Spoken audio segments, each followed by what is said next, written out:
I never thought I'd find love again after losing my wife.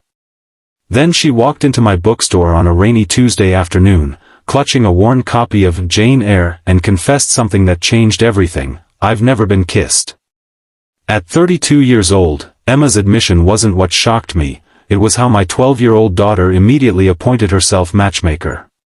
If you're enjoying this story, please hit that like button and subscribe to the channel for more heartwarming content that reminds us love finds us in the most unexpected ways. The rain pounded against the windows of Turning Pages, the small bookstore I'd poured my heart into after Sarah died.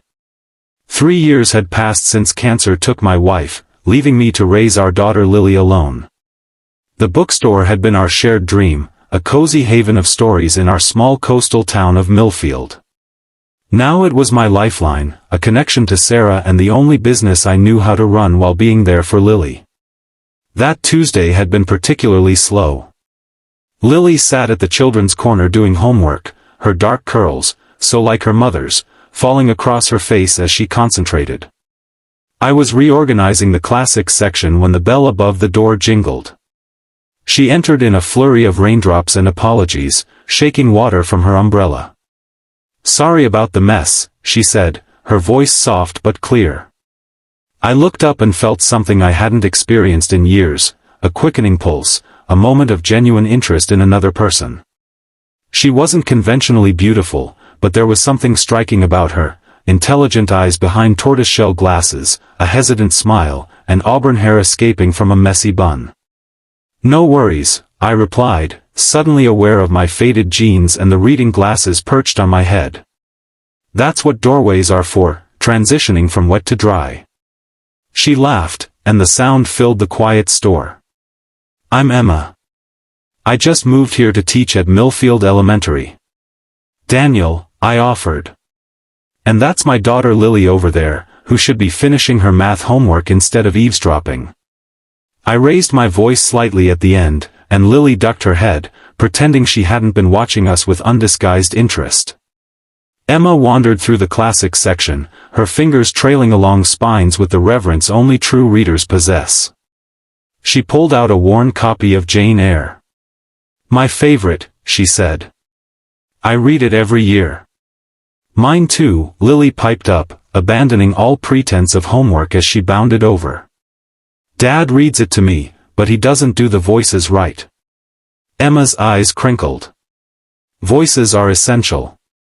"Exactly," Lily exclaimed, as if she'd found a kindred spirit. I watched their easy interaction with amazement.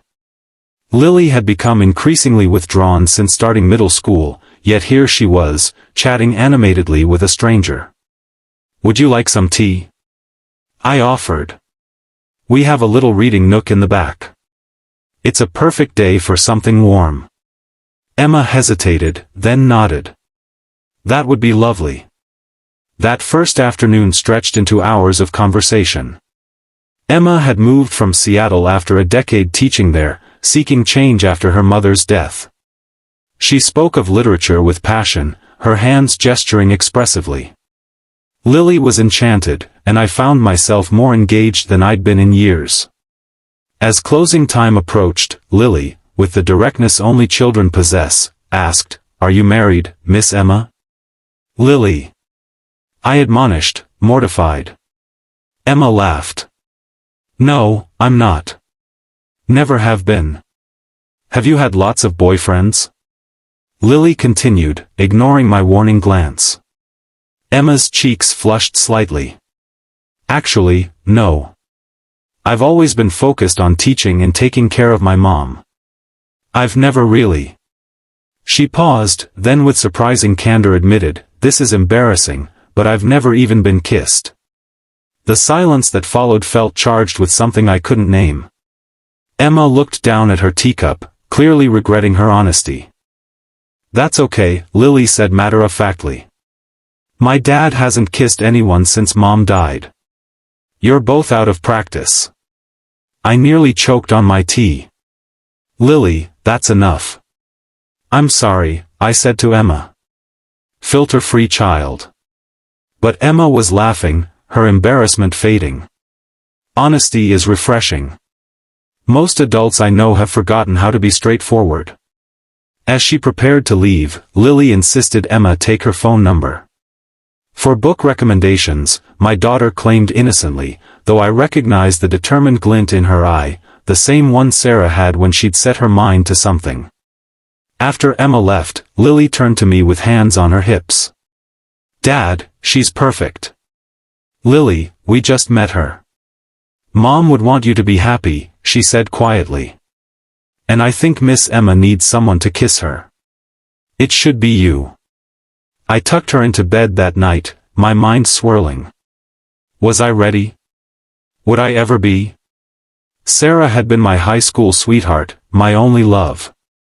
The thought of opening myself to that vulnerability again terrified me. The next day, Emma returned, ostensibly to browse more books. And the next. Soon, she was a regular, often staying to help Lily with homework while I managed the store. Our conversations flowed easily, covering everything from favorite authors to deeper philosophies. I found myself looking forward to her visits, rearranging displays just to have an excuse to talk longer. One evening, after Lily had gone upstairs to our apartment above the shop, Emma helped me close up. "Can I ask you something personal?" she said, shelving a misplaced novel. "After you told us you've never been kissed." "I think we're past formalities," I teased. She smiled, but her eyes remained serious. "How did you know you were ready to move forward after losing someone?" The question caught me off guard. "I don't know that I am," I admitted. "Some days I feel guilty for laughing or enjoying something without Sarah. Other days, I feel like I'm finally breathing again." Emma nodded. "After Mom died, I felt like I was betraying her memory by being happy. But lately, I've been thinking maybe the best way to honor those we've lost is to live fully." "Sarah used to say something similar," I said softly. "She made me promise not to become a hermit if anything happened to her. Are you keeping that promise?" I looked around the bookstore, my sanctuary and my prison. "Not entirely. But I'm trying." Emma stepped closer. "For what it's worth, I think you're doing an amazing job with Lily. And this store, it's special. Like you." Our eyes met, and for a moment, I thought she might lean in. Instead, she glanced at her watch and stepped back. "I should go. Early class tomorrow." After she left, I stood in the empty store, heart pounding like a teenager's. What was happening to me? The following weeks brought a shift in our routine. Emma began joining us for dinner in our apartment above the shop. Lily adored her, and I found myself opening up about Sarah, sharing stories I'd kept locked away. Emma listened without judgment, offering her own memories of her mother in return. But challenges emerged. The first came in the form of judgmental whispers from small-town gossips. Mrs. Harrington, our town's self-appointed moral guardian, cornered me one morning. "Daniel, people are talking about that teacher spending so much time here. Think about the example you're setting for Lily." I felt a flash of anger. Emma is a friend. And the only example I'm setting is that life continues after loss. Mrs. Harrington sniffed. "Sarah's only been gone 3 years. And she'd be the first to tell you that's long enough to be lonely," I replied firmly. The second challenge came from within.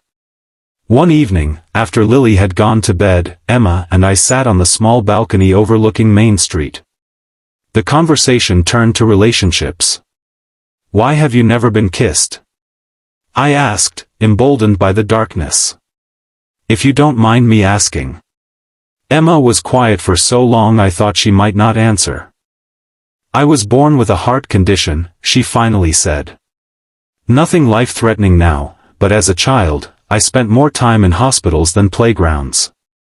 By the time I was healthy enough for normal activities, I'd missed those formative social experiences.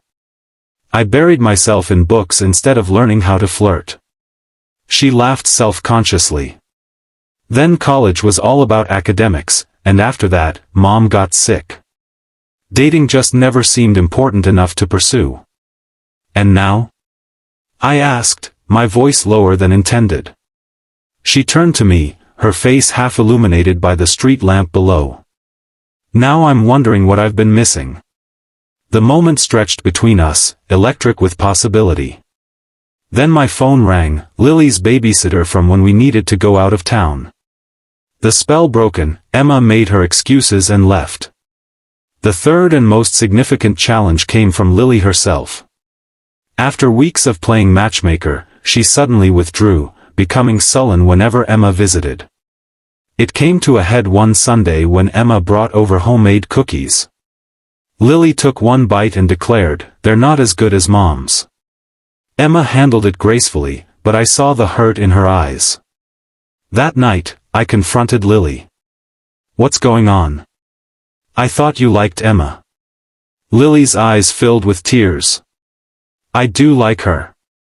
But then I found Mom's recipe box, and I realized, if you fall in love with Emma, you might forget Mom." My heart broke. I pulled her into my arms. "Lily, listen to me. No one could ever replace your mother. Sarah will always be my first love and your mom. But she wouldn't want us to stop living. But what if Emma becomes my stepmom? What if you have more kids? What if—" "Whoa," I interrupted. "Emma and I are just friends right now. And even if someday that changes, it doesn't erase our family history. It just means our family might grow." Lily considered this. "Mom always said love multiplies, it doesn't divide." "Exactly," I whispered, amazed at my wife's wisdom reaching us even now. The next day, Lily apologized to Emma, who responded by suggesting they bake cookies together, creating a new recipe that would be their special tradition. As spring turned to summer, our relationship deepened. Emma helped with the summer reading program at the store, drawing record crowds of children. I found myself watching her, the way she gestured when excited, how she bit her lip when concentrating, the sound of her laugh. One evening, after a successful author event, we walked along the beach. Lily had gone to a friend's house for a sleepover, leaving us truly alone for the first time. "I've been thinking about what you said," Emma began, "about Sarah wanting you to live fully. What about it?" I asked, watching the sunset paint her face in golden hues. "I've spent my whole life waiting. Waiting to get healthy, waiting for Mom to get better, waiting to feel ready for experiences most people have in their teens." She stopped walking and turned to face me. "I don't want to wait anymore." My heart hammered against my ribs. "What do you want, Emma?" "I want to know what it feels like," she whispered. "To be kissed by someone who sees me. Really sees me." I stepped closer, cupping her face in my hands. "I see you, Emma. I've seen you since that first rainy day. When our lips met, it wasn't the passionate collision of movies. It was gentle, tentative, a question and an answer." Her hands gripped my shirt as if to steady herself, and I felt her smile against my mouth. When we pulled apart, she laughed softly. "Worth the wait." That kiss changed everything and nothing. We still spent evenings discussing books and helping Lily with projects. But now there were stolen moments of affection, hands finding each other under tables, private smiles across rooms. Lily, far from being disturbed, was triumphant. "I knew it," she crowed when she caught us kissing in the stockroom. "I'm basically Cupid." As summer ended and Emma prepared for the new school year, we faced our biggest challenge yet. Emma was offered a prestigious position at a private school in Boston, a once-in-a-lifetime opportunity with twice the salary and half the workload. "You have to take it," I insisted when she showed me the letter, though my heart rebelled against my words. "But what about us?" she asked. "What about what we're building?" I had no answer. The thought of losing her was unbearable, but asking her to sacrifice her career seemed equally wrong. For days, tension hung between us. Emma grew distant, and I retreated into work. Lily, sensing the strain, became the adult in our relationship. "Dad," she said one night, remember when Mom was deciding whether to take that job in Seattle before she got sick? I nodded, surprised she remembered. She'd only been 9. You told her that home isn't a place, it's people. You said we could make a home anywhere as long as we were together. Out of the mouths of babes. That night, I sat alone in the darkened bookstore, surrounded by thousands of stories while contemplating my own. Sarah and I had built this place together, but perhaps its purpose wasn't to be my sanctuary forever. Perhaps it had served its role, healing me enough to recognize love when it appeared again. The next morning, I called my brother-in-law, who had always expressed interest in buying the store. By afternoon, we had the outline of a deal. By evening, I was knocking on Emma's door. She opened it, eyes red-rimmed. "Daniel? What's wrong?" "Nothing's wrong," I said. For the first time in years, everything feels right. I told her about my decision to sell the store to Sarah's brother, who would keep its spirit alive while allowing me and Lily to move forward. "But your whole life is here," Emma protested. "No," I said, taking her hands. "My past is here. My future, that's still being written. And I'd like to write it with you, wherever that takes us." Emma's eyes filled with tears. "Are you sure?" In answer, I knelt before her, pulling out the ring I'd been carrying for weeks. "Emma Hayes, you walked into my bookstore and reminded me that every great story has unexpected twists. I love you. Lily loves you. Will you marry us and start a new chapter together?" Her "yes" was barely audible through her tears, but her kiss spoke volumes. 3 months later, we moved to Boston. The apartment was smaller, the city louder, but we were together. Lily thrived in her new school, especially with Emma's colleague as her teacher. I found work at a publishing house, my book-selling experience proving valuable. On our wedding day, Lily stood as Emma's maid of honor. During her speech, my 12-year-old daughter showed wisdom beyond her years. When my mom died, I thought our story was over. But Dad taught me that the best books have many chapters. "Emma, thank you for helping us turn the page." As Emma and I swayed on the dance floor for our first dance, she whispered, "From never been kissed to wife and stepmom in 1 year. Life really does begin at 32. I pulled her closer. "This is just the beginning. We have so many pages left to fill." And we did.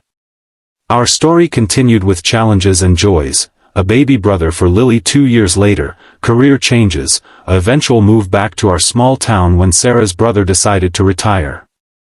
Through it all, we remembered the lesson that brought us together: love doesn't diminish when shared, it only grows stronger. So if you're watching this and waiting for your own love story to begin, remember Emma's words: it's never too late for a first kiss, a fresh start, or a new chapter. Sometimes the most beautiful stories are the ones that begin after we think the book has closed. If this story touched your heart, please like and subscribe for more content that celebrates second chances and the unexpected ways love finds us all. Remember, your own story is still being written, and the next page might hold everything you've been waiting for.